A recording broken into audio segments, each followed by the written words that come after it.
ผู้ใดคนหลายแต่คนเบาผู้ใดนั่งเอาที่ได้นั่งเพียงผู้ใดเข้ามาสาธุกระถึงเลขถึงรวยลอตเตอรี่สา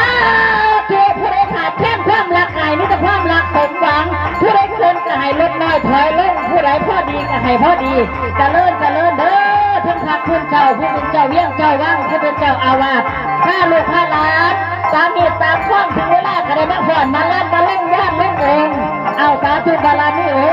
ยมีแต่ผู้งามมีแต่ผู้รอผู้งานกระไรบนเขาจักมิดเขาจะนั่งเขาจะไปบ่ได้ก็นั่งโม่ก็คือการนี่ก็ถอยชันละเท่าไรไปมาเป็นนางเบิ้งลูกหลานจ้ะปูถ่วงแล้วก็นางเบิ้งไปจะเหยียบปูโอ้คุณน้องสนุกโอ้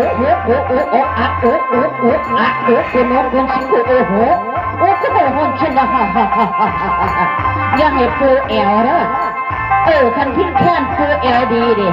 ยาว่าสูบก็ได้เขาได้เกี่ยวผู้สาวลูกหลานมาเล่นมาตีกองน้ำตุ้มเต๋อกับบอมมาซื้อได้เอาเงินเอาทองมาให้ลูกให้หลานห้ามมาฟรีเลยปูญาเนาะลูกหลานมานี่มาเอาบุญมาเอาอะไรนี่ห้ามมาเงินฟรีห้ามมาเผยของทิพย์เราห้ามไปฟรีให้ทรัพย์สินสมบูรณ์ให้ลูกให้เต้าเด้อห้ามขี้โกงนะห้ามขี้ตัวนะกูได้หนีมิตรทรัพย์มหาศาลลูกหลานจะเอาได้บ่ได้แล้วแต่เขาผู้ได้ซื้อน้อยถูกน้อยผู้ได้ซื้อหลายถูกหลายสั้นละผู้ได้เอวดีให้ได้หลายบ่ซื้อสักเชียร์แรงสักหางมันถ้าเอาน้ำเขา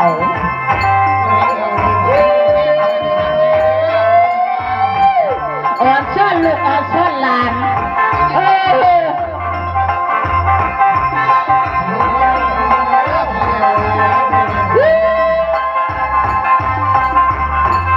หลานมิตรภู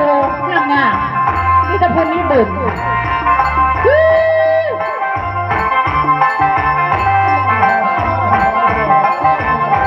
ลูกหลานเป็นบ้านเป็นเมือง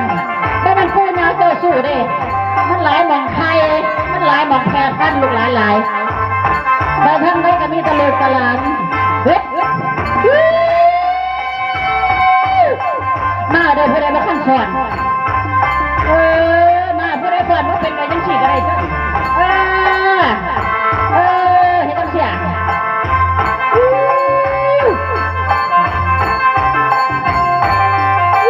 เอาพิ้งแค่10 บาท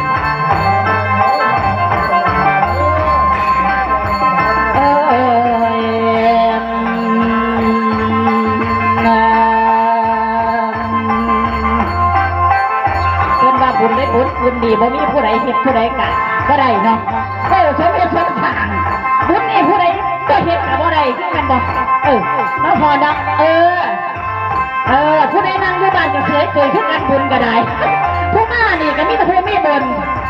ผู้บ่มีบุญมันเป็นได้ง่ายๆดิอยู่บ้านมันยาก